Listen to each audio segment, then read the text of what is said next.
minutes, and I am calling the regular Wausau School District Board of Education meeting to order.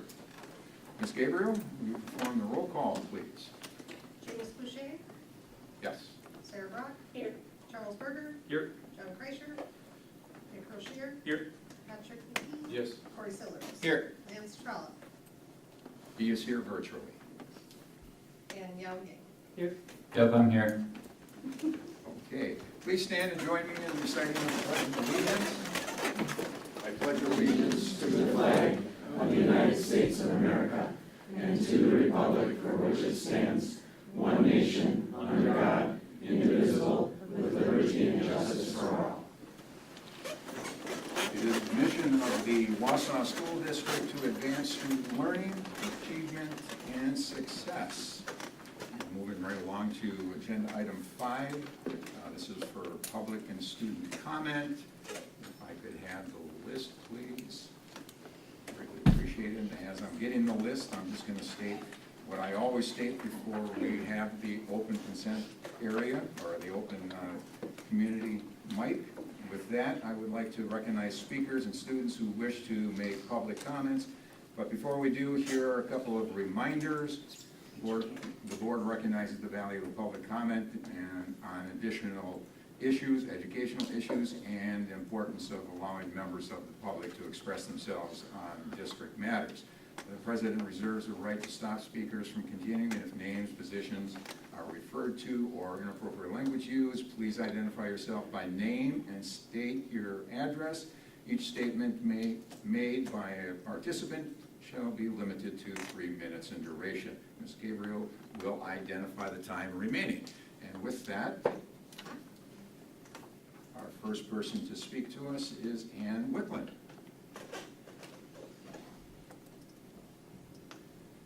And I believe the red light is on. It is. Okay. Yeah, that's the old one. She got it. Yeah, she got just that one. There you go. There you go. All right, thank you. Now you Good evening. My name is Ann Wickland. I live at 227350 Bard Howell Avenue, Wausau, right down from Rib Mountain School. And I'm here today to discuss my concerns about the first grade classroom at Rib Mountain School, projected with 25 in their first grade class. I come to you asking, first of all, do you remember kindergarten or first grade? Do any of you remember that? Remember your teacher? Most people do. Most people remember starting school. It's a pivotal time of life. I come to you not only as a grandmother that has volunteered at Rib Mountain School, but a woman with over 50 years of experience in early childhood education. I graduated from Wausau West, went on to UW-Madison, received my degree in speech pathology, and started working in a preschool program. I spent almost my whole career in early childhood education. I worked as a speech pathologist in numerous early childhood programs. And when I left the state, came back to Wisconsin, I worked at DC Everest, and from there as a speech pathologist in early childhood. Went back for my administrative degree. The Wausau School District hired me as our coordinator of early childhood special ed, speech language, and deaf hard of hearing. I soon became principal at the Kiefer Center, which was home to ESL preschool and early childhood special ed. From there, I became the assistant director of special education and then the director of special education. I retired from that position in 2009, have done work since that time, but primarily volunteer. And when my grandsons, Oliver and Owen, began school at Rib Mountain, I started volunteering there. I've enjoyed it tremendously. Let me get started that early childhood is pre-K through grade 3. That is what all the literature supports as early childhood education. Not everybody knows that it goes up to age 8 or 3rd grade. My key message is that over the years, practices have changed, theories have changed. What has never changed is the importance of class size on early learning.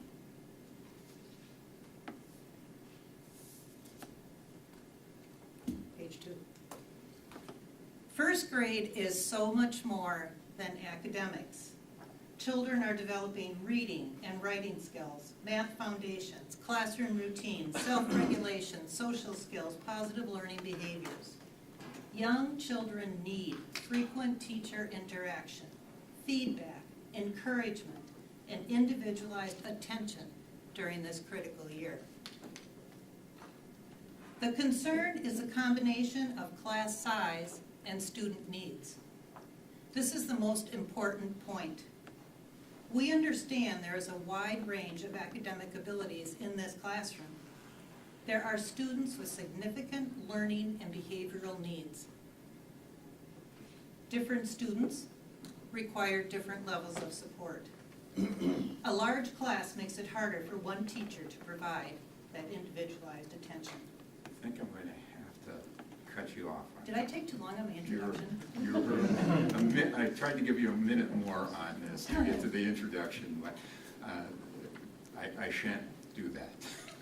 So, thank you for your presentation. You're part of I even it. rehearsed it, so I wouldn't go over. Sorry about that. Very good. Picking up the baton, I'm going to call for Nate Parts to come up.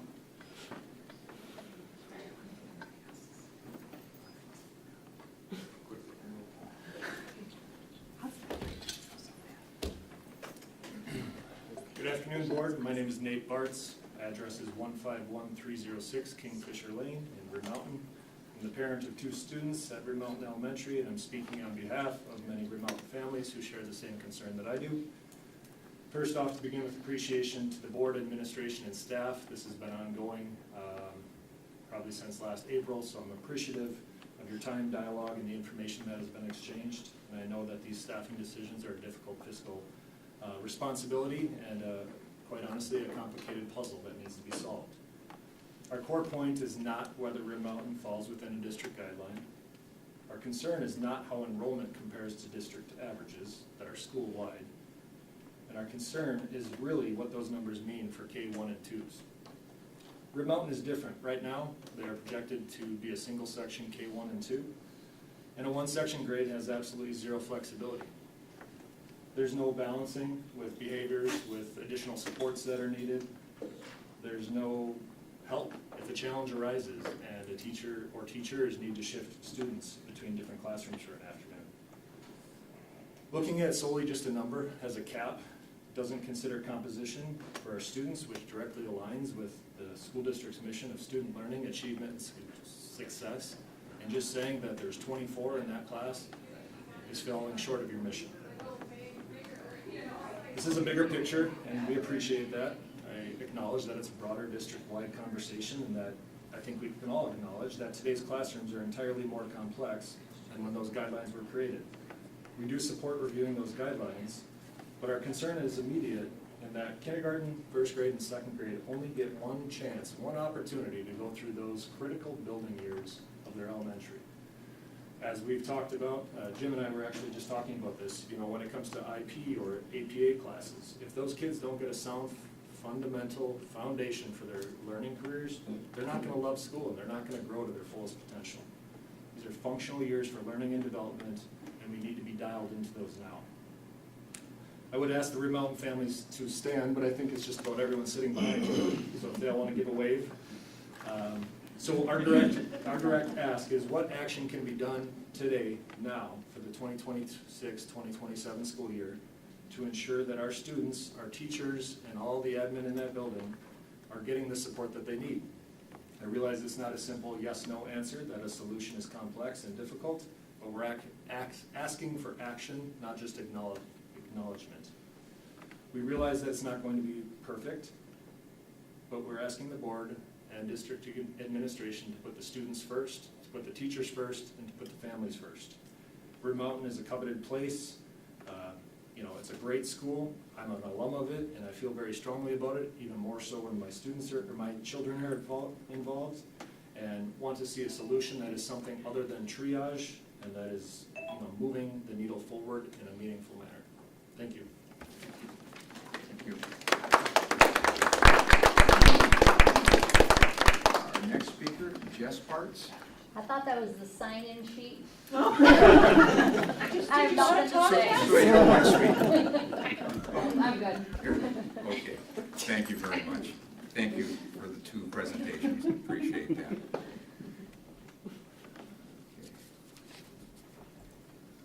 I hated to put you on the spot. I always want to make sure. Agenda item 6, we're looking at the approving of the consent agenda, appointments, additional staff, replacement staff, contract increases, separations, resignations, contract decreases, terminations, leaves of absence, retirements, minutes from the regular session of July 13th, 2026, special session of August 3rd, and 2026, and board workshop on August 3rd, 2026. Payment of bills, budget status, and investment report, donations to the district by Lynn Miller, Nikki O'Neill, and anonymous donor. I'm seeking a motion to approve the consent agenda with great gratitude for donations to the district. So moved. Second. All in favor? Aye. Opposed? Motion carried. Sorry about that, Lance. I will slow down on that so that we do get your vote in. Appreciate it. I heard you at the end. Old recurring business, Education Operations Committee meeting. There is no business, old business at this time. Education Operations Committee meeting, referendum, 2022 construction updates. Nexus will provide updates for current referendum projects at John Marshall, Rib Mountain, Franklin, and Lincoln. So, you're on. Gentlemen, thank you for being here. Thank you.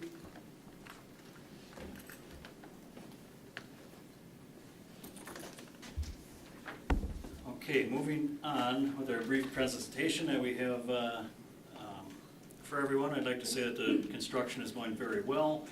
There's always a few things that we are working through at all times to ensure that we're getting our schools available and open. Big thing for next week is that we have our occupancy inspections that are going to be occurring. We have final inspections this week to button up most of our rooms and be able to get people in the buildings. So our first slide up there shows one of the large cranes that were on site to move some of the new HVAC equipment and replace that. So that is completed outside of one unit that is coming in a little bit later next week that we anticipate a hookup on there. Next slide shows our progress on our new roof. That is substantially complete outside of a few detailing items. Next slide, moving on there, shows a bunch of the structural reinforcement. That turned out to be quite a challenge, working within the old building and finding all kinds of new scenarios that we had to work through. So we worked through on those. Slide on the bottom left shows one of our new classrooms with the new ceilings, lights, and buried above it is the HVAC that you can see in the slide to the right with new piping and components above the ceilings. So at Marshall there, all demolition is completed. Structural steel is completed for the reinforcements, and the majority of the classrooms are turned over where they can start being final cleaned, which a lot of that final cleaning has already taken place, and we're just starting to stock it now with items for the school year. Work in progress, I mentioned the one rooftop air handler. We will have that to set yet this week or next week. Continuing our room turnovers as we can finish our inspections. We put our last ceiling tiles in and then turn it over to the cleaners or school staff. And then our front entry security, we have the aluminum storefront coming in both this week and next week, along with the fire alarms, and finishing up with our corridor ceilings. And then we have a little bit of site work that is finishing up to where we're patching in where the new utilities came in. But as far as school turnover. All the classrooms have grid. I mean, I'm just looking at some of my notes since I put this together last week, and we had a lot of items that have finished up in the meantime. So all the classrooms have grid in there. The grid work will be finishing up this week in the hallways, and then, yeah, like I said, most classrooms are turned over and are being cleaned. Moving to Franklin and Rib Mountain, there was another large crane in place that we needed to set some of the HVAC equipment, including the new chiller, which is in place right now. The enclosure is underway. We have masons working there. They'll be completed within the next couple days, so that block and brick will be completed at that location. Moving on to the next top right slide shows what the new corridor view looks like with completed ceiling and lights in there. Bottom left, one of the classrooms with grid and new lights in, just waiting for some of these rooms. We just had to finish up closing a couple electrical boxes, and then we can pad that out. That'll be finished up with our inspections this week. And then that bottom right shows the new sped area that is, it was the stage area, and that wall from that picture, it is all painted out and has finishes on it already. So another item that is completed is our roofing over there with, again, a few of the detailing items remaining. And our second story is fully complete there. The first story south classrooms are fully complete. The east classrooms are in the process of being turned over. And then we're just working down the west corridor and through our offices with anticipated turnovers at the end of the week. Ventilation is 100% on first and second floors, outside of a few final connections at air handlers. And then our work in progress is we're working through the remainder of the ceilings, like I said, in the west side, and then finishing up in our corridors on the first floor. Flooring and tile is going in this week. They're finishing up in the bathrooms with the tile right now. Flooring is scheduled to take place in the new secure entries and the sped areas. Chiller piping, we're making our final connections to the chiller yet. We're piped out through the building or right to the building edge, and it'll just drop down to the exterior chiller. And then mechanical startups are scheduled for the end of this week and into next week, so everything's going well. Well, Chris is humble leader. This is Chris Ledden. If you haven't met him, he's our project manager. I'm Kevin Hampton, our vice president. So thanks for having us back. We just wanted to quickly finish up. We were reflecting a couple weeks ago, Chris and I were just on the 12-year relationship we've had with the district. Obviously, a lot of listening happened during that time, planning and then delivering, as Chris is talking about. We appreciate the collaboration, so thank you so much for that. Cornerstone of that was obviously the large investment the community approved that's now wrapping up implementation, and really led to safer schools, renewed infrastructure, and improved environments for students and staff, thanks to the community and the board. So just wanted to end by saying we're sincerely grateful for that partnership, and especially the leadership of Kale and Ryan and Dr. Elizabeth. Oh, there she is. There she is. Sorry, I missed you there. So, and of course the school board, and just how proud we are and grateful of that positive impact we've had in terms of the partnership. So thank you very much, everyone. Any questions we can answer for you? I was going to open it up to the board. Questions for the gentleman? Yeah, just one quick one, and this maybe is just a message for you guys. Who runs Nexus now? Is that Mike guy still there? Well, Mike's our president. He's one of 3 owners, yes. Okay. Yeah. Just to help, it would have been nice to hear from him over the last 8 or 9 years. The last time we heard from him, he was in front of us threatening us with legal action. Mhm. And now that the $120 million is gone, I just thought it would have been a decent touch over the years if he would have showed his face up here again and given us an update face to face after all that happened. So, Pat, I'll take that back to him and let Thank him know you. that. Yes, absolutely. We have new people on the board. I'd like to open it up to you guys, if you have any questions for Nexus at this point in time. Looks fantastic. All right. Well, thank you very much. Appreciate it. Thanks. I would like to add, though, that The custodial staff at these schools is second to none. They're some of the best that I've ever worked with. They're very hard workers, and they're pleasant to work with. We're trying to, get through these schools, get everything cleaned up, and the staff that you have on board is second to none. So just so that I just wanted to express my appreciation there. Thank you, gentlemen. Appreciate you being here. Yes. Okay, still on new business, agenda item 8C. The administration will give a brief presentation on district class size. Probably not going to be brief. I'll just forewarn you. I think we'll have some questions in that. So, whoever's taking over, go ahead. Good evening, everyone. Thank you for giving myself and Dr. Channel an opportunity to speak on elementary class size guidelines tonight. On the first page, I just want to share our objectives, provide an overview of classroom staffing practices and considerations, and engage the board in discussion and direction for future considerations. On this slide, you can see the current elementary class size practices that we currently have in the district. In kindergarten and first grade, we have a maximum of 25 students. In second and third grade, we have a maximum of 27. In grades 4th and 5th grade, we have a maximum of 29. The 18 is for our AGR schools. So kindergarten through third grade in 3 of our schools, Franklin, Jefferson, and Jones, the maximum is 18 in kindergarten through third grade because they are our AGR schools.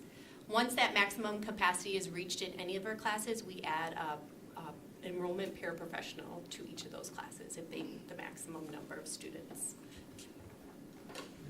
This is some data over 6 years of average class sizes. Hold on. Katie, Sorry. I think I'm on now.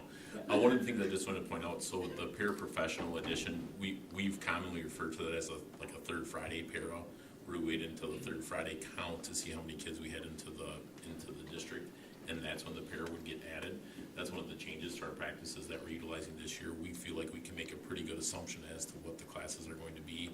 I really feel like those first 3 weeks are so instrumental as kids transition into the school that we want to add that para before the school year starts so they're in the classroom right away. Just a quick clarifying question. Okay. When you said if max is reached, a para is added. So looking at these, so does that mean at 25, 27, and 29, a para is added, but at 24, 26, and 28, there is not a para? Correct. And if we're at 26, 28, or 30, the class is split? It depends on where we have movement in the district. So if there's a school that has open spots available, we can district place into that school. And that slide is coming up. Perfect. All right. Moving on, this slide is the average class size over the last 6 years.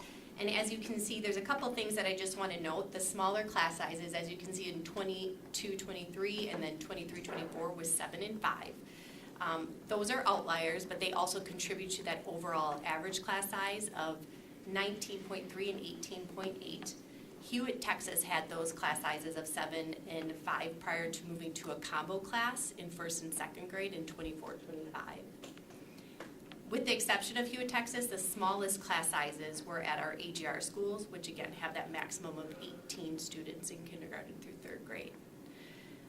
Consolidation, when that occurred in 25, 26, and 26 and 27 this upcoming school year, that really increased those efficiencies within our schools, resulting in consistent class sizes across the district. The next slide just shows you the line graph for the data that was in the previous slide. So just kind of an overview of what that looks like over the course of those years. This is an average class size by building. So along the x-axis, you can see all of the schools listed, and then the colors represent the years. And if you note, the number behind each of the elementary schools is that current enrollment for each of those schools. So it's pretty tiny. I can read them if you'd like. Franklin is 288, Jones is 441, Marshall is 308, Maine is 230, Rib 175, Riverview 414, South 228, Statine 302, and Jefferson 446. This is just the same data, but we put it in a line graph for you. So if you remember, the district average currently for the upcoming year is 20.2. We have 3 schools above that average, Stettin, Riverview, and Marshall. And we have 6 schools below that class size average of 20.2. This is just some other helpful information we thought we would share. Staffing allocations are evaluated each spring based on enrollment, and adjustments are made depending on changes throughout the summer. Enrollments are monitored throughout the year to help guide conversations about sections for the following school year. And the elementary task force utilized current class size practices throughout consolidation in an attempt to balance class size enrollments throughout the district. May I just add, as we're continuing to go through this slideshow, if you have questions, I think we should ask the questions at that point, because of the fact this is an information period of time where we're getting this information, and if there are any questions from board members, let's take a pause and ask the question. Okay. So otherwise, we're just going to rattle right through it, and I want to ruminate over it. I think you do too. Think about what's being presented. So. Would you mind, just based on Jim's point, could we go back and look at not the line graph, but the bar graph? Yes, the bar graph, that one. Just want to take a minute and look a little bit closer at that.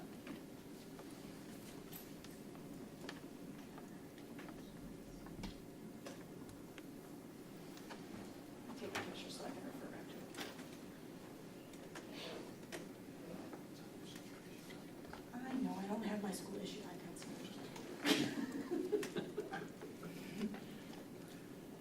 We will slow down. yeah, that's good, thank you. Just want that in front of me as we go through everything. Thank you.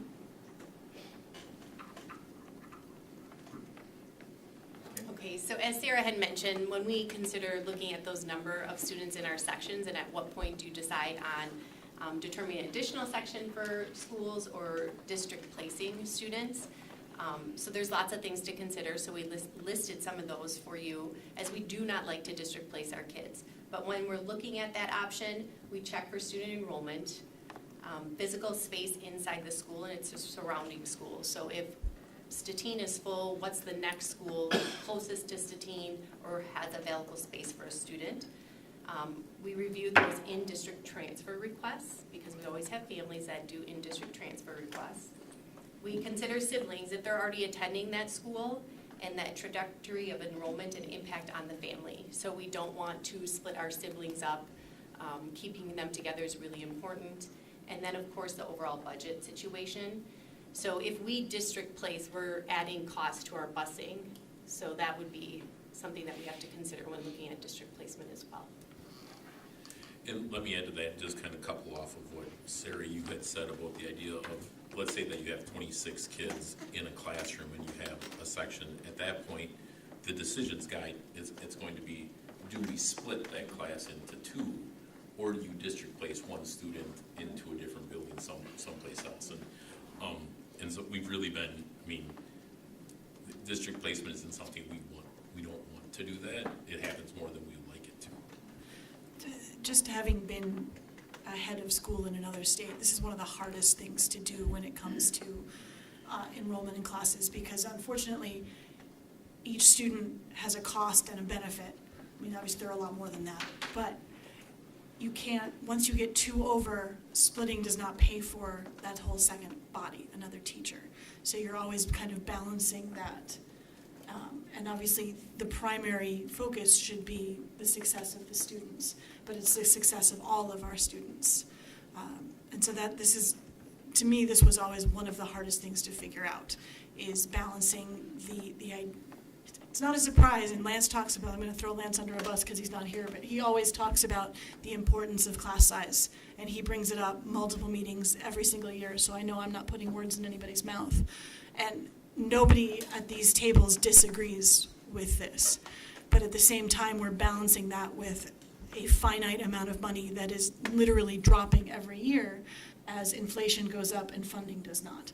So this is an incredibly challenging discussion to have, and I'm happy to see that you're looking at all of these different considerations, district placement, as Mr. Bushman says, is never a goal. You never want to tell a family that their choice is to be in an overcrowded classroom or go to a different school. That's a crappy choice to ask anybody to make. Yeah, there's no magic bullet here. So I'm really glad we're having this conversation, and I just want to really appreciate all the parents that are in the audience, and I'm sure I'm speaking for all of us, that you took the time to be here and understand how important this is, and to Mr. Bartz, who understands the challenges that are facing us as well. If this was an easy solution, it'd be done. So we thank you for the dialogue. So yeah, please keep going. Thank you. Well, Lance, are you there? I don't want to. I am here, yeah. Okay, I don't want to throw I've you got under the bus, but would you like to say something at this point as you're following? Yeah, one point on one of the slides, or a couple of the slides that showed our averages over the last 5 years, I think it's not really a question, but I think it's worth emphasizing that it's basically been flat.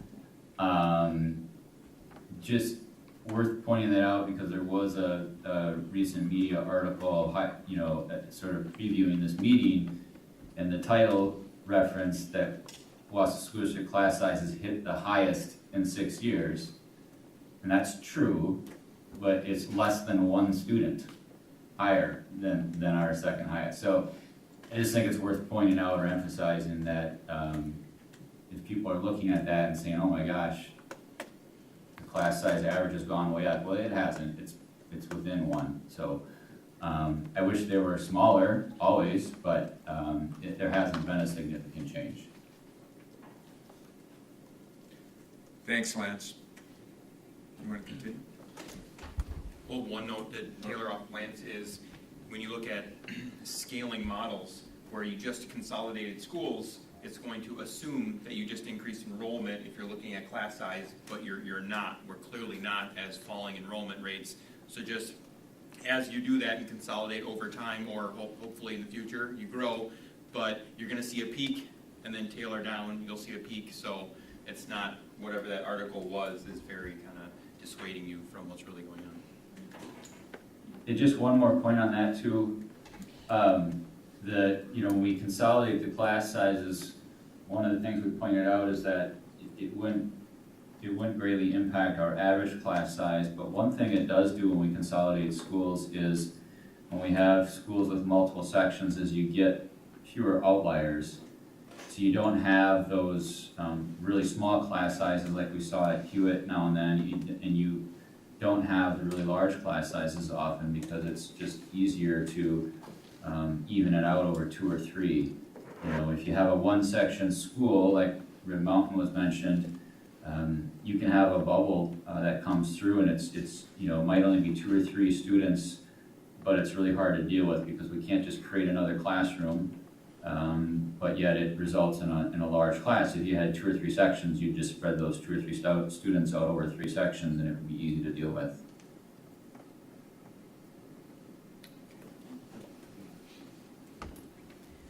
So as we were looking at just all of our previous guidelines, we decided to explore just another scenario. So before we talked about a 25, 27, 29, so pulled some data to look at what a 21, 23, 25 would look like.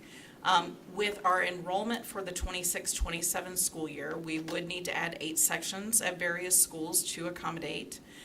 We would have a total of 17 students as of when we pulled the data that would need to be displaced to other schools. The cost for staffing is focused on the classroom teachers we would need, the encore staff that we would need to add in order to accommodate the additional sections, is about $1.1 million. And potential cost for busing, I put contingent because that is all determined based off of where students live and what school buildings they would be going to, and that's why I just put contingent there. So there would be a cost to making that shift. And on the next slide, just for a reminder of our fiscal reality, over the last 6 years, we've had to cut $1.6 million, $1.3 million for our budget in order for us to balance our budget. keeping in mind that when we talk about a balanced budget, I'm not talking about deferred maintenance that is always lingering out there. But currently, we're projected to still need to cut $1.36 million for the 27-28 school year. So just information for you to have where we've been and what we've done. And you have seen as a board what we've cut in the past. We've cut staffing. Some of that is just natural attrition. Some of that was just right-sizing things once we consolidated.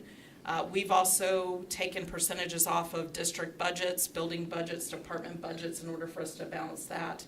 And then the board voted to move all of the middle school sports to Fund 80 to help with our budget too. So you've done wonderful things to help us get into a healthier place with our budget, but this is just information so that you know where we've been. One of the things I might add to that as well is through the consolidation process, we found financial savings. Like we saved an X dollar amount by doing that. So when you look at a 26, 27, that's a reduced number from where it would have been had we not consolidated. So it says 1.69, it would have been 3.5 or something along those lines, just for clarification. Also, the last slide shows eight new sections, right, and staff. I didn't realize we had all that room. Physical classrooms. We have some room in some buildings, but it is very limited in other buildings because we've done a really great job of filling in the space with that consolidation. And when we had this discussion 3 years ago, I had suggested to Dr. Hiltz about the fact that the interventionists that we had in place at that time, and one was at RIB, were showing results. And if you don't have the classroom space, then you should be adding the staff, as I've been asking for. And the discussion that Kayla and I had with some of the staff during visits last year,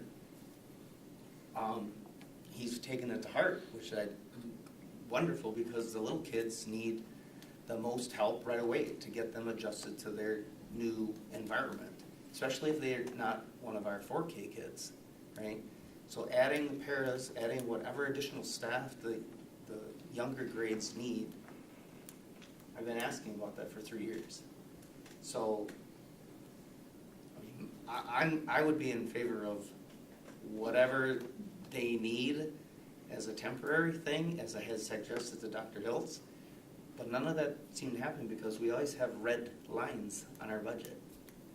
So I realize everything that we go through and talk about and the cuts and the adjustments and the efficiencies, but we're kind of getting to a point where we're going to spend some fund balance and not have a balanced budget, or you're going to make some other serious curriculum changes or program changes in order to make a philosophical switch of how we're educating the kids. Can I piggyback on Corey's for a minute? Because do you have information in here regarding paras and support staff in those classrooms? Numbers of paras, at what point we bring them in? 1.1 million with a deficit of 1.36 million feels like an impossibility. Is there a different number that we could look at to get some more adult bodies in some of these classrooms that are close to the max, giving additional support without, at a lower salary cost, I guess is. Do we know how many of these rooms have paras? I don't have the exact number, and I'm not sure if Tabitha does either. Yes. Tabitha, should I have asked you? Well, Tabby, you look like you were rocking there, like you wanted to ask. I have the information. I checked the body language there. So she just can't see that because I'm immediately behind her. So our paraeducators, we do have paraeducators that are staffed within the school. And we have them for a number of different areas, and they're allocated based on each area. So for example, we provide a base level of regular education paras at each building. They get a baseline plus some additional allocation of hours according to their student enrollment in their building. What that does is it allows us to have an equitable distribution. If you have a building of 434, you're gonna need, students, you're gonna need far more para support for their lunchroom supervision, their recess supervision, their classroom supports, all of those things. And so we have like a calculation process that we go through, and we do allocations based on that. If a building drops students, then there's a decrease made for the following school year, and that's in an hours increment. If a building grows, they get additional allocation. So there's that. We also have separate allocations, and I'm not gonna go into quite so much detail, but we do an allocation based on ML students, what the needs are for ML, and it's ratcheted up based on need, and those allocations are made to each building to make sure we're providing those supports along with ML teachers, which isn't in this mix. Special ed teachers and special ed paras are done in a similar fashion, where we identify what are the needs of the students, what does the IEP say they need for minutes, and then we allocate time, and then we usually take that amount, and the special education pupil services team is really good at rounding that up to provide some cushion to be able to absorb new IEPs that might come up in the first part of the year, or new students that move in. And every year, inevitably, we add more paras partway through the year if those numbers grow beyond the cushion that we kind of planned for. So is that helpful? Answer your question? Yes, and. Yeah, so it's incredibly helpful. I really appreciate the background on how paras are allocated. I think that's important for everybody to know and understand. If we're looking at a switch to, or a possible switch, which I really like kind of the idea of a 21, 23, 25 and seeing what that means fiscally, I'm also wondering, is there a possibility of looking at what the fiscal impact would be of changing the para allocation? We could run those numbers for sure.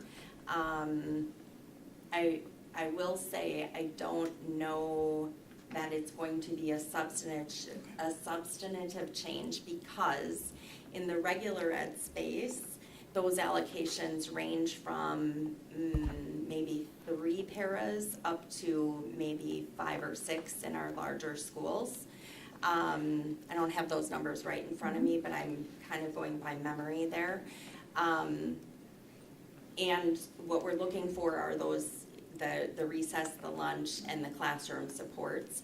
I do want to address, that doesn't include our enrollment paras. So enrollment paras that were mentioned earlier, those are a separate allocation. And so when we have a building that has, let's say, 3rd grade is capped out at, say, Riverview. I don't know that they are this year, but I know they have been in the past. If they have 3 sections, they get 3 enrollment paras. They get an enrollment para for each one of those sections. So that alone would be an addition of anywhere from, well, 3 times 7 hours a day. So you're talking about 21 additional hours per day that building gets for that support. If a building only has 1 or 2 sections, it may only be 1 or 2 paras when they're at that maximum capacity. So those are added on a 1-year basis. They are not recurring. So we add them in the year that they're at that maximum, and then those positions go back away, and we reassess those enrollments in each of those grades and sections for the next year, and we reallocate enrollment paras. So our principals will hear this week, they're doing some interviews on Friday for those positions, and they will hear before their interview process on Friday how many enrollment paras are being allocated in each of their buildings. Last year, I think we had 3 buildings that received enrollment paras.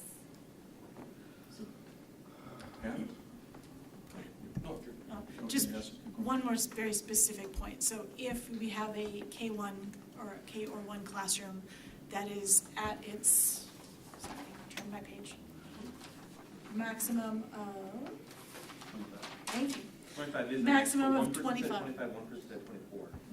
So if the classroom is maxed at 25, we can assume that there would be an enrollment para in that classroom. At this point, first grade in Rib Mountain, based on the numbers we have in place today, Would yes, have an they would enrollment be para in that receiving an classroom. enrollment para for their first grade classroom. Okay. It's always just helpful to see what it looks like in reality. Yeah. Thank you. Yeah. We have, I think, 3 or 4 buildings that are going to receive enrollment paras based on being at those maximums. Statine being one of them, they'll have some. Sure. You know, it's funny because this topic, I remember having this same discussion 13, 14 years ago, right, when we didn't have nearly the number of issues within the classrooms that we do today, right? It's only gotten exacerbated. And this is one of the many areas that I disagreed with Dr. Williams on. She used to cite the Danielson research. Does that ring a bell to anybody? Oh, yes. Class size doesn't matter. That's what she's telling me. Class size doesn't matter. There's no research that supports student achievement is impacted by having a smaller class size. Logically, to me, it doesn't make sense, but that was the notion at the time, so fine. And maybe it's not just class size. And as I was reading this material and reading the information that was submitted by the Rib Mountain parents, one thing to me, I guess, that is clear is that we're continually, and this is no knock on anybody, we don't have another option, or we haven't had another option to solve these problems other than using a math solution, right? It's all a mathematical problem to us because it's a budget-related problem, enrollment, all that fun things. But it's really a math problem multiplied by a psychosocial behavioral problem. That's the fundamental issue that I think that we're missing in our solutions. And again, this isn't a knock on anybody because these are the only tools that we've had. What we don't take into account is a classroom complexity factor. And whether that is and I'm saying this based on 14 years of conversations with elementary teachers in many, many different venues. Middle of Menards, middle of grocery stores, middle of all places. And the feedback has consistently been, if I had 25, if I had 30 kids that came there every day and were sitting down willing to learn, I don't have a problem. But if I have 20 kids and 2 of them don't feel like being there and aren't learning and are gonna run around the classroom and rip art projects off the wall, then we have to evacuate the entire classroom and all this other stuff, they're like, that's a problem. So it's not the 20 versus 25, they're like, I'll take 30 well-behaved kids all day. Because everybody that we see out, right, whether it's in a dental office, whether we're at Target, whether whatever, and you see these kids running around and you're hearing, the parents, oh, little Johnny, don't rip all the items off the shelf. Guess what? Those kids are coming into the classroom the next day. And we have less ability to impact their behavior. We just talked about that the other day with teachers questioning, what can I really do about behavior, okay? So this, and to the Rib Mountain parents, and I'm sure we have other classrooms, somehow we have got to figure out a way to get a process through which we can assess and evaluate classroom needs that is not just mathematical, is what I'm going with.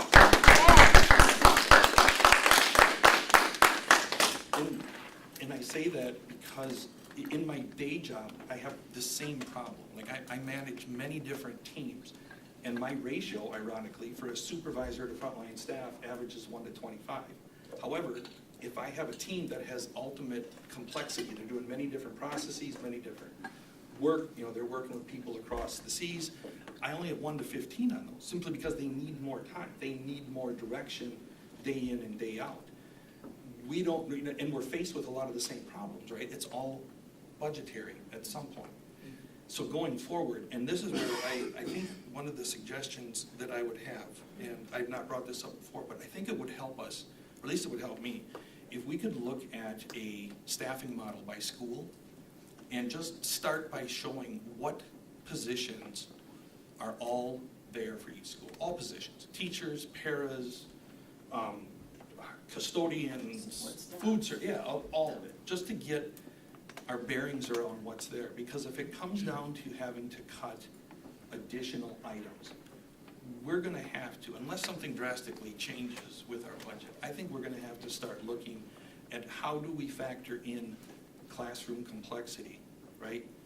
And knowing that a class this year, and if it's first grade at Rib Mountain this year, I'm gonna bet my retirement that second grade at Rib Mountain next year is gonna need that same support, right? It doesn't, it's not gonna get better. So we're gonna have to start planning somehow for this evolution when there's a classroom identified, unless things change drastically in Madison and we can do things differently relative to behaviors. But unfortunately, we don't have a lot of levers to pull. You know, you hit so many points there, Pat, and talking with some of the parents beforehand, being a high school English teacher for many years, I could handle 25, 30 students in the classroom if they're focused. But if we had an IEP student come in that was a behavioral problem, and that 25 to 30 get blown up very easily. And so it's very important. What I have learned throughout the years in working with elementary people is that those first 3 years are so very important in getting the information, getting the students to understand what it means to be in a classroom, working with others, that pre-K to kindergarten, to first grade. And if we don't do things at those levels, like we're talking about before, if we don't do things with that level, it's just going to keep on going up, and we're going to have, as stated with the community comment, we're going to have a hard time moving students into the IB program, the AP program, and all of that, because it goes upward that way. You can't move students forward if they're not prepared at this lower level. So it's a very important thing, and I think that's really what we wanted as board members, to get this information to all of us, because some of us are new, some of us have been here for a while, some have been advocating, some have been in the classroom. We understand that. So we're here to work together, bringing it together, and not trying to, well, it doesn't fit in the budget. Yeah. Right. I get that at home. I said that to my wife, and she said, what, are you correlating money here to learning? And I said, no, just relax a little bit. You've been around this for a long time. And I said, but we have to balance, and that's what we have to do. And sometimes when you can't balance it, like you were saying with the numbers, then we have to be creative, and then we have to look at some creative ways. So I think I've talked a lot at this moment. And as Pat said, guys, we wanted you to bring this forward. We were ready for a lot of question answers and getting this in front of us. And so it's nothing that you haven't been prepared for. So I appreciate the fact that they put this together. Just one other point, Jim, and it goes to some of the comments I've seen online that people have sent to me regarding potential referendums. Because referendums, in my opinion, we have to assign what the money's for, right? But really, it's at the end of the day, it's going to allow us to do things additionally that we can't do under the current constraints, right? And one of the teachers that I spoke to, this was a number of years ago, and she said, she goes, you know, the interesting part when referendums come up and everybody thinks, well, this doesn't impact me, this doesn't impact me. She made a point which I thought was fantastic. She said that when we have these scenarios, regardless of the class size, when you have a class that has behavioral issues in it, whether it's 1, 2, 3, whatever, the teacher focuses on 80% of their time on 1, 2, 3, or 4, whatever the behavioral issues are, right? So they're not going to have to allocate time to or they don't have the time to allocate one-on-one with the rest of the kids. Well, you have the kids that are at the upper end of that are going to go on to AP and IB, that frankly don't need a lot of direction from their teacher. They're going to be just fine too. It's the 80% in the middle that are really getting hurt. And somehow that gets lost. So when referendums come up and people look at it, and I'm not uneducated city alders aside, people start making comments about, well, that's not going to impact me, or that doesn't impact us. It does. It's all of those kids that are especially in the middle of that bell curve of overall student achievement, that are impacted by this stuff. So it's not just allotted to special ed, or it's not just allotted to the APs and IEBs and gifted and talented. You've heard me preach about that for 14 years, that we don't allocate nearly enough on that end of the spectrum. But it's everybody else in the middle that's really getting harmed, because they're the ones who, with a little guidance and a little support, in a structured way, in an environment that they can sit quietly and learn, right, are who are gonna do well. They're gonna learn, they're gonna, move on. But unfortunately, some of these classrooms just don't allow it. I mean, I don't wanna make it sound like it's a simple solution, because Tabitha has brought before, I'm saying just add some more people instead of adding sections, right, and then talk about it for 3 years. But I think sometimes, especially because being at CISA 9 and hearing what our other, northern districts deal with too, do we have enough people available to fill these positions, even if we have the money to create the positions, right? And usually the answer is barely, right? The answer We is no don't- right now. Yeah. So, I need about 40 more before 2 weeks from now, Yeah. so. so that's another hurdle for us, unfortunately. With all the assessment and looking at the, quote, to reduce classroom size, that potentially that could be a recurring referendum of reduction of class size of the Wausau School District, right? Is that something you guys have done before it was voted down, or has that been a question referendum? There's never been a referendum directly related to class size, at least since 2012. I mean, potentially, obviously, you have a lot of great community members here representing the school. Yeah. That's something we could talk about or look at. I'm not even gonna propose something, because it's like everybody just asks you guys a question, our team here up front, and it's like, oh, they go do like 20 hours of number crunching. It's not a simple request, but looks like the quote's already started there. I think that's seriously something we could talk about, as you do realize we have, reducing rates of children coming into the district. Well, then if you're able to lock in that classroom size, if there is growth in the future or future consolidation, things like that, well, then now you're locking in that size and you have better education overall moving forward. Two questions off of that, Nick. Do we prioritize Tabitha? You said we're 40 short. Do we have a prioritization based on classroom complexity, that these We are the do. first jobs we're gonna fill? Yeah, we Okay. absolutely do. So the special education positions that we have open currently, the special education department has given us, here's where we're filling first, based on the highest needs within those IEPs and the students that present in those buildings. And we have shuffled people between buildings to ensure that we get a fairly even distribution, so we have supports. But yeah, we still Okay. need more. And Katie or Julie, if you guys went to, maybe you already know, if you went to a principality school, could you say, give me your complex classrooms in ranked highest to lowest? Could teachers tell you that? Because they sure tell me. Sure. I mean, I think between the principal, how you define complexity might look slightly different. Is that behavioral complexity, academic complexity, the combination of both? But I think for certain, there are certain, rooms that provide, whether it's gifted and talented, for sure. I think anyone, any of our leaders in collaboration with our teachers could certainly talk about the complexities in the buildings in each different classroom. It's just how you define that might look different to some people. If you say, is this room more complex than this room, it's maybe what they're looking at, that might vary. Yeah, absolutely. And I think that's exactly what we need to get to. This conversation is bringing up a number of my least favorite myths around education, so if I'm up here and I'm doing this, that's probably why.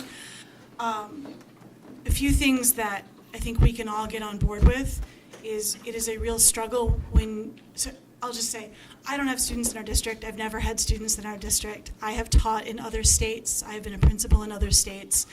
But I believe very strongly that my quality of life in the city of Wausau directly relates to the quality of education of the students at the Wausau School District. That's why I ran for board, and so anytime somebody says, oh, I don't have kids, I don't have to worry about that, that's probably my least favorite and most annoying thing that anybody says to me. So that's one that tends to come up with this. Another is it becomes really easy for us to do what's called focusing on the edges, right?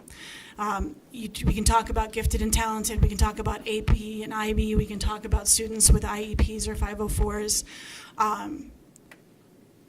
But this idea that those are the only students who are at risk is nonsense. Every child wakes up with their own set of concerns and needs, right? And they're different tomorrow than they are today, and they're going to be different next week than they are tomorrow. And it's that is the true challenge when you're working with a differentiated classroom, right? Is that every one of your students, whether there's 12, 25, or 30, is coming to that school with their own concerns and needs and issues and good days and bad days. And we ask our teachers to differentiate all of those 9, 10, 15, 29 students every single day. And that is something we all need to make sure we recognize is it's not a problem of the edges or a problem of the middle. It is literally us taking care of every single student to the best of our ability. It also brings up this idea of, right, equity versus equality. And I know that buzzwords get people cranky sometimes. But the needs of a classroom are different every single day, just like the needs of a student are different every single day. And the idea that a straight mathematical equation, as Pat said, is going to give us the answer every single time, we know that's a fallacy. But we also know from a complexity in a systemic situation, we have to have a way to do the best that we can. We have to have a way of looking at the situation that we're in, the students that we have, the needs that they have, the needs of that building, and we have to do it in a way that makes sense and is some degree repeatable, right? Because we can't just look at every classroom differently and today we need 3 teachers and tomorrow we need 2 and next Wednesday we need 5 and we're going to take our para and we're going to put them on a bus and we're going to take them to whatever school needs them today. That's irrational. There needs to be a system, a formula, a complex, maybe, I'm not very good at calculus, so maybe somebody with better math knowledge than I am can help with that. But I wrote down what Pat said when he said classroom complexity factor because I think that's a really interesting way of looking at it. I do think that's going to be a variable that changes a lot, but it is a conversation that we can have.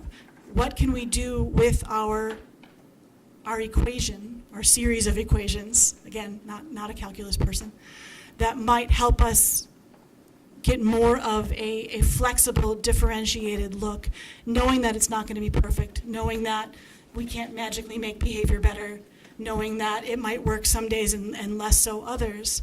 But these are really good conversations to have, as long as we're all remembering that it's not going to work every day, it's not going to work for every kid, you know, and that we're all on the same team, like kids first. And I think we've all taken a bite at that apple, letting you know that we are concerned about this, and it is a very important thing that we had the administration bring and put this on the agenda so that everybody here of the 9 have an opportunity to say something and to not just proselytize and all of this type of stuff, but we get it, and we know that you administrative people are looking at this because that's what we paid you to do, and because it trickles down from that point on. I hope you don't take this that we're second-guessing what you're doing. We're kind of throwing our ideas out there as community members as well, and letting you know we're supporting you. Be creative, take a look at some of these things, bring that back to the board so that we can move on these types of things. This was on the agenda as an information time, and I knew at that time that there would be a lot of discussion, comments, possible. One more thing, Jim. Let me just finish my stuff here. I've got my time here. Building up. So we really wanted to get you here from Rib Mountain, but you represent also the other schools, the elementary schools that we're concerned about as well. So this really brings it to the board because we can take a look at what we have to solve for you, but we're going to have to solve it for a lot of others as well. And we greatly appreciate the fact that you have come to us, you opened it up, you've listened, you put things on paper, you've gotten it to us so that we could take a look at it. I just want to commend you for what you and how you've done it and putting this information in front of us. So I greatly appreciate that. All right, Lance, I pass the baton off to you. Sorry about that, Jim. The timing on the delay is Oh, I get it. I understand. You're going to have to do this a couple times in the future for me, too. So, just 2 points. One on the fiscal reality slide. That's really just a partial picture because those cuts are, of course, cuts on budgets that were already cut and sub-budgets that were frozen, and so it's cumulative. I mean, you look at just this year, what we're predicting to be over $10 million short this year just on special ed funding. That money has to come out of our general budget then. We're looking at operating this year, if you adjust for inflation, at like $12 or $13 million less than a decade ago. And we don't make products, we're a service business, so to speak. So 75 or 80% of our expense is compensation. So when you're operating at that low of a funding level, the way you address it is either less staff or pay your staff less. I mean, that happens. It's just the reality. And we've discussed class sizes a lot over the last decade. Pat can attest to this. And we've almost always discussed it in the context of what can we cut so that we don't have to increase our class size guidelines.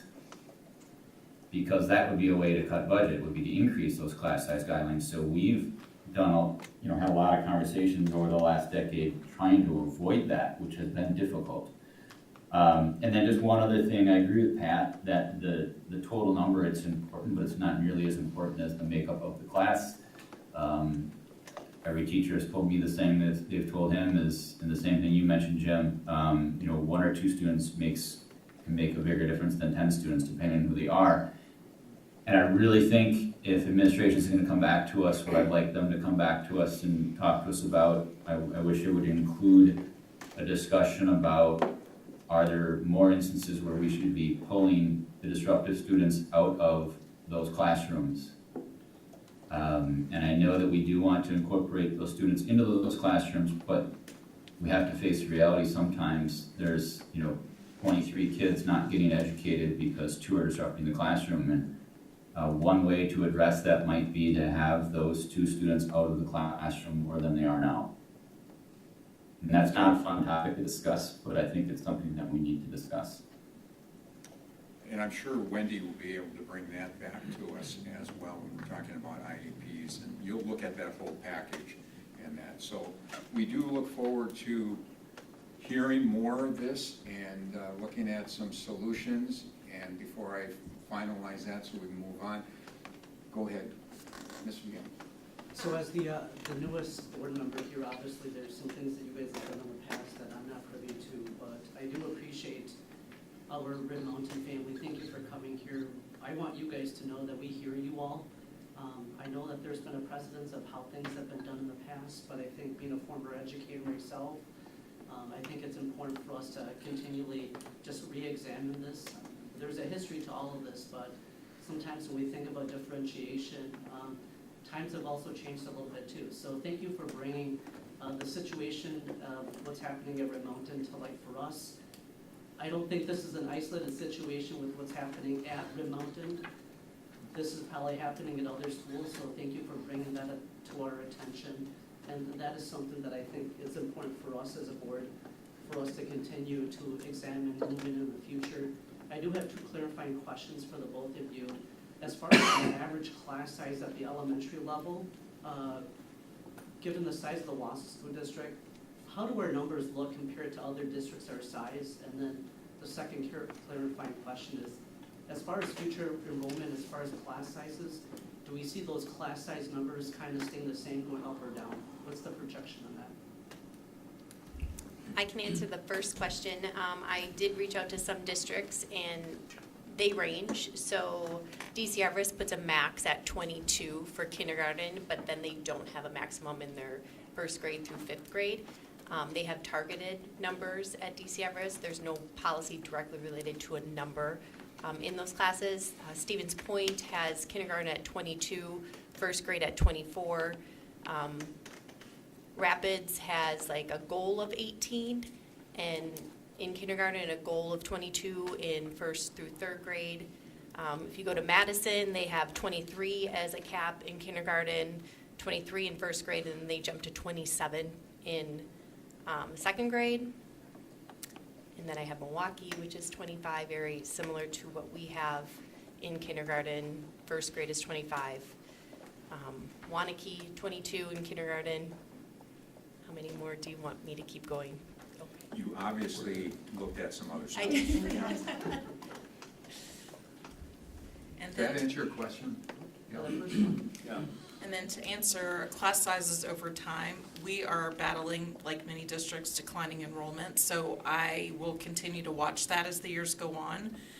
The last data that I pulled, I think we're down about 90 kids every year since COVID. So it is something that I will just continue to watch, and we'll be able to look at things more specifically by school as time goes on. I noticed that one of our adjoining districts also, they had a projection, was last week, I think Stevens Point is looking at losing 400 in the next 10 years. Are we also looking at that type of a loss, do you think, or? I would need to look back. I know we had the Roffers report, but I have not had a chance to look to see what our 10-year expanse is. When I talked to you last week, I projected if we lost the 90 every year, that we'll be in the 6,000s in the next 5 years. So it's just something for us to keep at the top of our minds as we are moving forward and making plans. I think with the declining enrollment, because every student that leaves, we lose funding. That's going to make this problem even more painful next year and the years after that. I like Nick's idea. Oh, sorry. Right. We all get different microphones. There we go. No, I like Nick's idea of seeing if we could go with a continuing resolution or referendum that would continue to fund this, because if we're seeing the trends go down, there's going to come a point at which we're going to have every parent from every school in here saying, what's the matter? We're going to have to, consolidation's inevitable if we can't go and find a sustainable way to keep this going. And Pat, I really liked your input on it. That was fantastic. Thank you. Right, following up, enough questions. Do you have any last comments to put exclamation mark to it? No, thank you for listening. If not, thank you for putting the information together. Thank you for being here, all the Red Mountain people. I greatly appreciate that. And this does open up the doors as we take a look at the discussion coming up. It was stated in the pilot about the fact that we will be possibly looking at a referendum. It's not going to be in November, but we still have a lot to discuss when it comes to that. That's not something that's done. It almost sounded like it was a done deal. We're just early stages of discussing, correct, if I'm not mistaken, Cale, of a possible referendum. Nothing is final at this point in time. So thank you very much. Greatly appreciate it. Agenda item 8D, we're looking at Act 89 policies. The board will review the proposed language for the policies regarding Act 89. We turn it over to Ms. Gunner. Go ahead. Good evening. I am here to just walk through changes and new additions to 8 of our policies.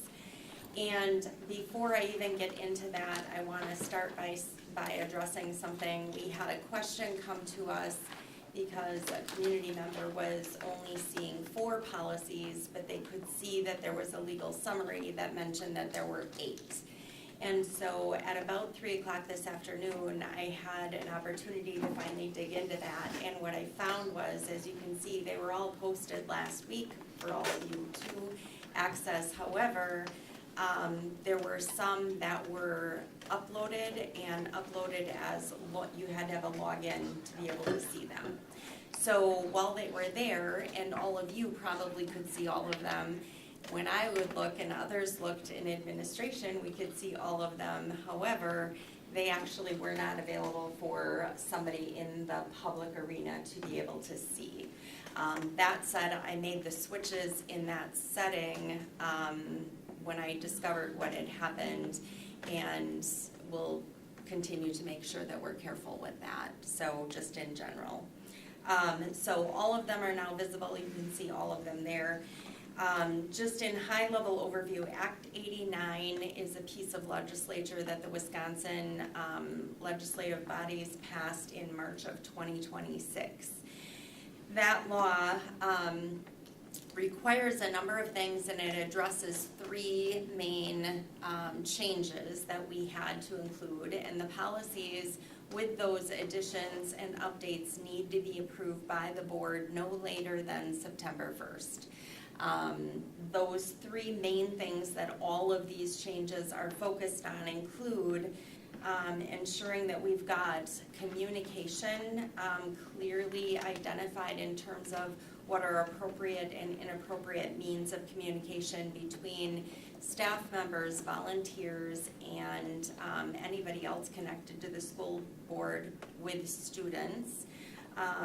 It addresses an annual training requirement that applies to all individuals that are employed by the school district in any way, shape, or form, as well as volunteers. And then it addresses the reporting timeline. So when we become aware of a violation, what is the timeline for when we have to have those reported? A number of these things will fall under several of our umbrellas, but mine is one of those, as somebody who has to do a number of those reporting pieces and investigation. So there was indeed an overview and things that were loaded so that you could see what that legal summary is. But I'd like to dive in, if it's okay, right into each of the policies, and I can just hit the highlights as to what some of those changes are. And then if you have questions from there. Is it more terminology? A lot of it is terminology, but there's some true content, and I'm going to spend more of the time focused on the actual core content that changes so that you can see where it comes into play. I'm not going to be focused in on, for instance, when they change policy to bylaw. Thank you. Those are little nuances we do not need to spend all of our time on. I'm just kind of condensing this part. Correct. Yeah. So on policy number 1, which is related to board members, really the big change comes on page 3 of the 5-page attachment, where it talks about appropriate discussion with regard to personal communication devices. And in probably 90-95% of all of these policies, we just absorbed and accepted what was recommended from Neola with very few exceptions. And as you know, that's typically been our process with any policies. One thing I want to note is there was some language that was struck in this first policy which affects board members.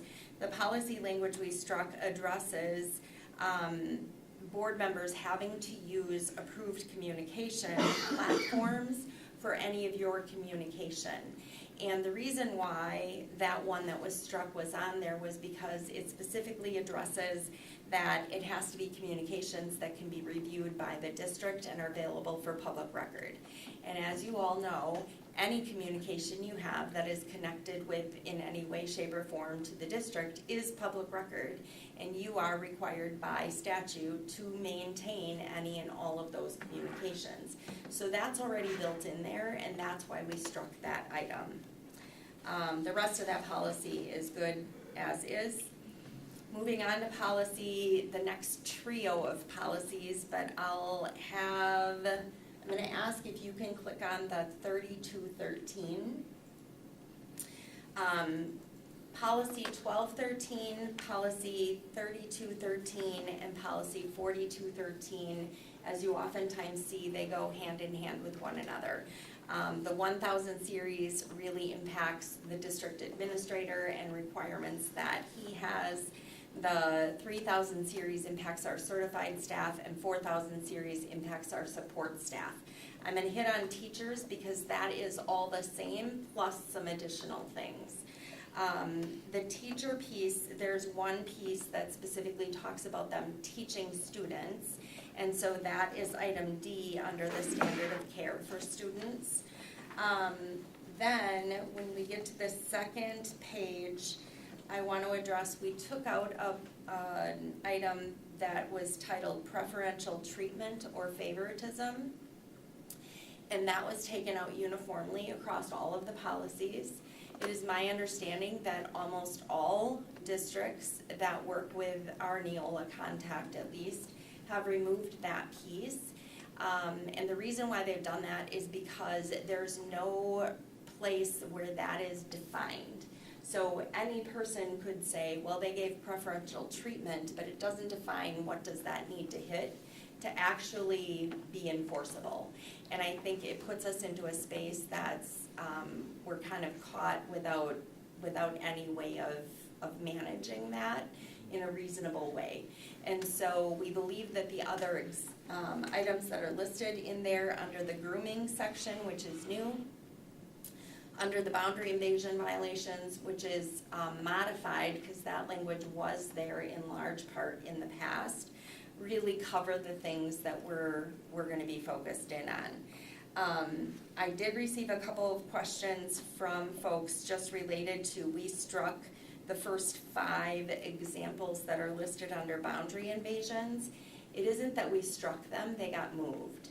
So those fell under boundary invasions because that used to be the only section that we had. Once Act 89 brought in requiring us to put in the definitions around grooming, those first 5 items are part of the sheer definition of grooming. And so we just simply had those moved to that other section so that they're in the right spot. Moving on from there, we talk about the communication. This law has made it a statutory violation for any person to communicate using a personal communication device with a student. So what that means is if I am a coach of an athletic team or a club, I am not allowed to use my phone to communicate directly to a student's phone. If I do, I have violated the law. It is that black and white. The reality is we have had a lot of efforts to try to ensure that our staff don't do that already. We put in SportsU as an approved platform for most of our clubs and athletic teams. We have continued to, for 3 years running, tell our coaches and our advisors, you need to use the SportsU app. And if you don't use the SportsU app, the only other options you really have are Google Chat, because we back those up and they can be accessed. SportsU can be accessed, and potentially through IC, but very few of our coaches actually would understand IC enough to be able to use that in a communication way. And it's also a little more complex. So we're going to continue to vet apps and other resources to allow for the communication, because obviously a kid needs to be able to tell a coach, hey, I'm going to be late for practice, but they cannot text a coach that information on the coach's cell phone, because they're going to put that coach in a position where they are potentially violating statute. And so this is a huge education piece, not just for our staff, but also for our students, so that they understand and don't inadvertently put our staff in a poor place. So what we're using right now, texting, I understand that, I think we all understand that, that can become a real problem. But for many years, coaches have been doing this, and now they're realizing you don't want to put yourself in that type of situation where you can be accused of doing something, because on texting, it's not necessarily kept. But there are apps out there, and I know a lot of schools have gone to this app in central Wisconsin, where the app keeps track of everything that is stated. Is that one that That's we have? SportsU. That's, okay. Yeah, would you it's advocate? one of many. There are There's multiple. so many of them, yes. But Yes. that seems to be the one that most of the schools in central Wisconsin have bought into. Yes, and they also have a free version that they still have backups available for. So there are a number of districts use that, but there are several others. Right. And we will continue to stay apprised. That's not in my space, but we as a district will continue to kind of assess those apps, and if what we're using and what we currently have adopted is not meeting the need, we're going to have to continue to vet more to ensure that we have an avenue, because the communication does need to happen. We just need to make sure that we're doing it in a space that's appropriate based on the new statutory provision. The practical reality of implementing this particular statute is daunting, to say the least. And as I said, for years, we've been asking staff to follow some of these other pieces, like staff cannot have a student as a Facebook friend. They cannot be in social media contact through Snapchat with any of their students or players or people that they oversee a club for. And I think that is an area, again, it's going to be a heavy lift to get all of that cleaned up, because over time that has happened. And it's happened in a lot of spaces. Not sure I agree with it being a heavy lift. To me, seems so obvious that coaches should be realizing, don't put yourself into that position. It's not good for them, it's not good for the families, it's not good for the student athlete. I think it would be relatively easy to get this moving forward. It seems easy, and for 3 years we've been continuing to work on it, and I know that we still have folks out there that hadn't made those switches. So I think the fact that it's against the law now elevates the bar in such a way that hopefully we'll get 100% compliance, because I will tell you, I do not want to be investigating the first situation of violation in this space. So just side note. So moving on through the rest of this, again, we talked about the personal communication devices. When it talks about reporting, which I'm now on like the tail end, last page or so, there is communication about mandatory reporting. And a designated administrator / Title IX coordinator is identified in the policy as the person that we would do as an option to communicate. But then also Child Protective Services enters into there, and/or law enforcement. So in the district, from a contact standpoint, oftentimes we're contacting our police liaison officers, who then kind of help us spearhead those pieces to ensure that we've got the reporting done that we need to have done. If there are violations, the level of discipline is based on the particular situation, so that isn't any different. The annual training, I want to just make a note about. So we actually launched annual training on August 1st for all of our staff members. DPI had told all of the districts, we'll have training for you, but it has not yet been released as of today that I know of. I've still not seen it. Last I heard, they were hoping it would be available by next week. But all of our training always goes out on August 1st. So we utilized a 25-minute video training that was provided by one of our attorney firms that we work with. It happens to be the firm that also helps Neola with policy development. And so we included that in our mandatory training for all new staff, as well as all of our existing returning staff.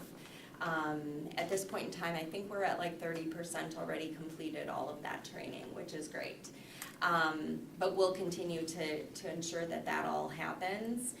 The bigger issue for us will be trying to get to all of our volunteers. And so we're currently in that discussion right now as to how do we tap into a couple hundred volunteers in order to ensure that they get the training that's required.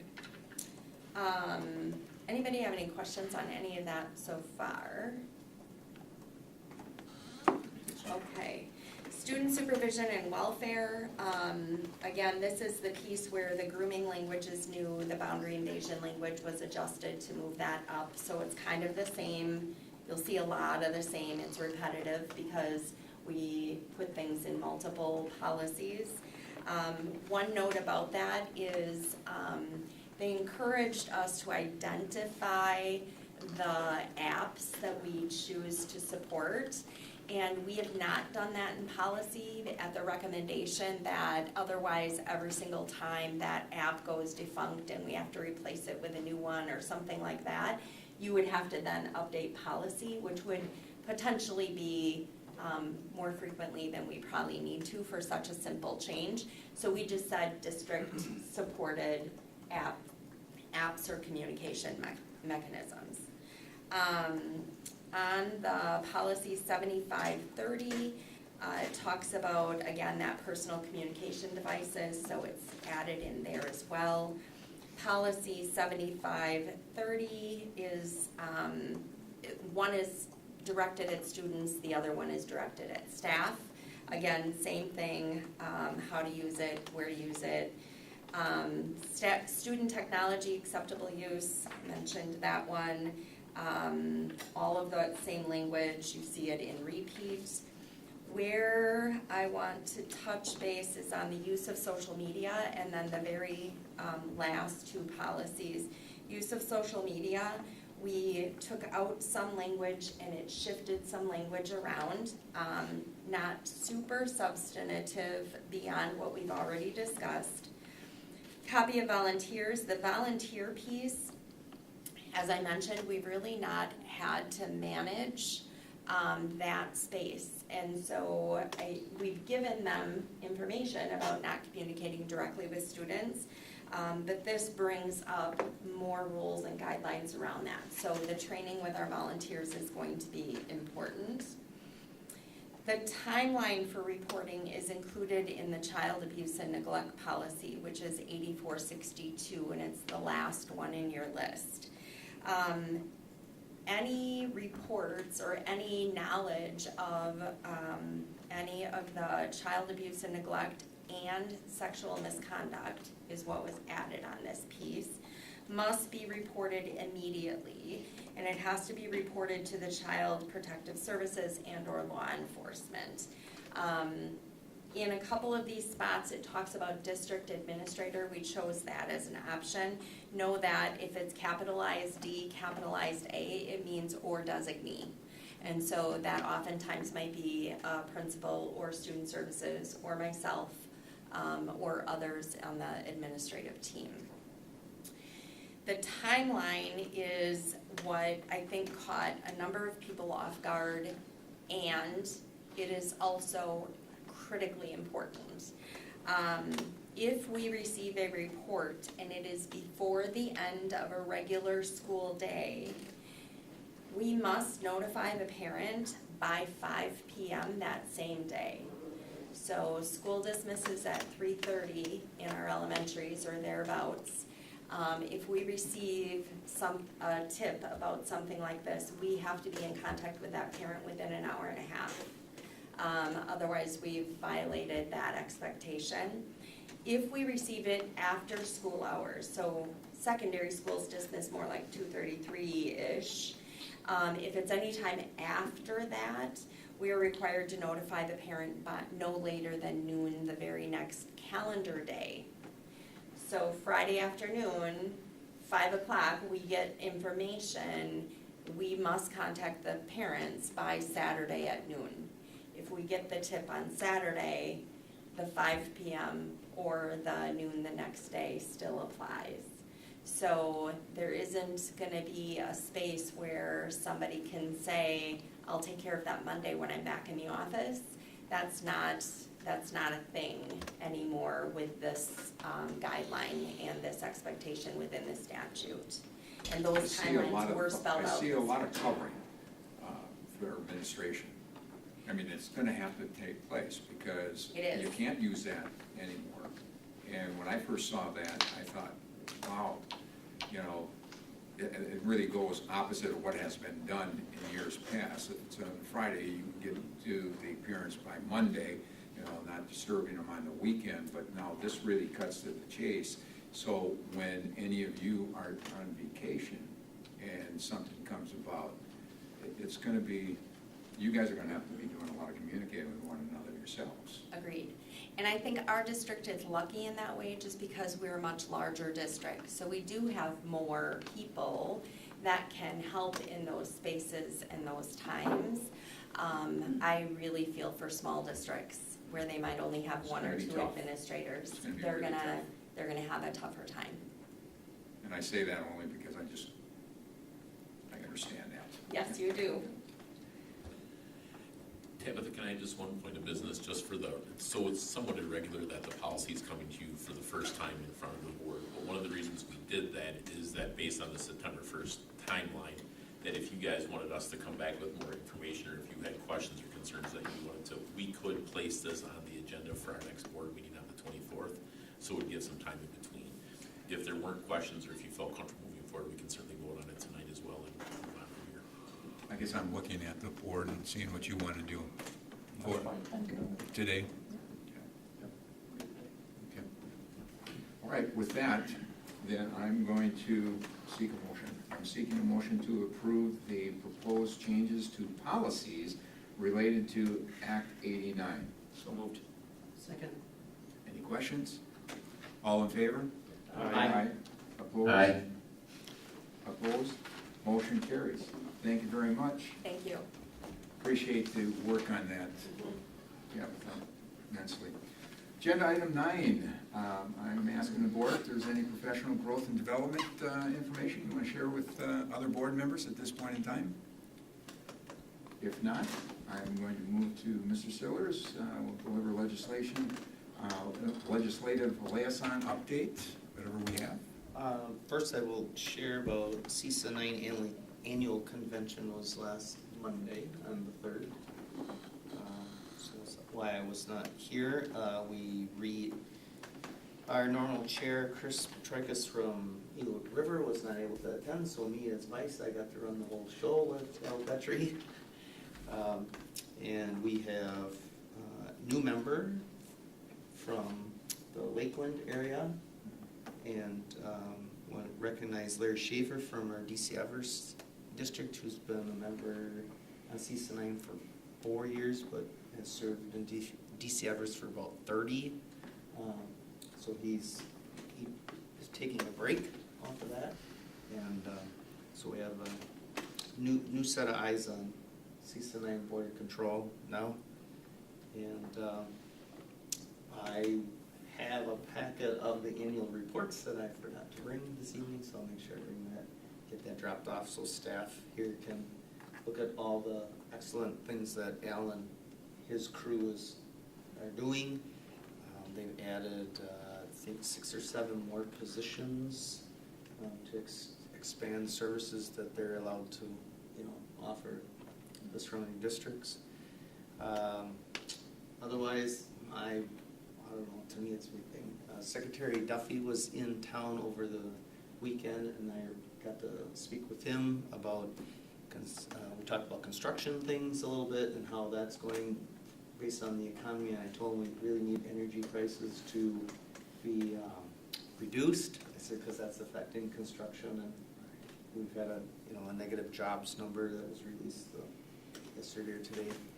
But otherwise, everybody else is in campaign mode, with our primary being tomorrow.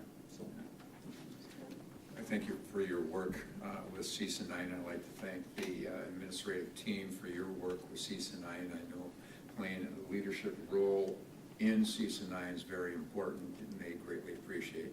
Al is a great administrator and a great ex-individual that worked with us here at the Wausau School District for many, many years as well. So it's good that we're working closely with them. So thank you. Mr. Bushman. I'm going to read the room, and I'm going to keep it short. Just a couple of things. I want to thank the Rib Mountain families for being here. It's not always easy to come and speak in public, but I think they really are passionate about their kids, and we all want the same thing. We just have to figure out how to work through the challenges and some of the restraints that we have. So appreciate them being here. August 24th is our welcome back for staff. We are having same welcome back that we had last year, where we can gather our teachers together. So we are excited for that to happen, excited to welcome people back into the district. We're slowly seeing pockets of students coming back with sports and athletics, but it'll be nice to have everybody back as soon as possible. So. is there an invite on that for us? Did you invite us last year? I did. I saw Oh, it. I was there. That's why I remember. It's no accident you didn't get it.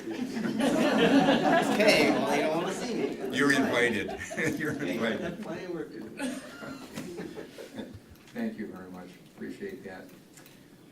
I'd like to have the written board member liaison district activity report, and asking that this report be entered into the official record. And with that, I'm seeking a motion to adjourn. So moved. Second.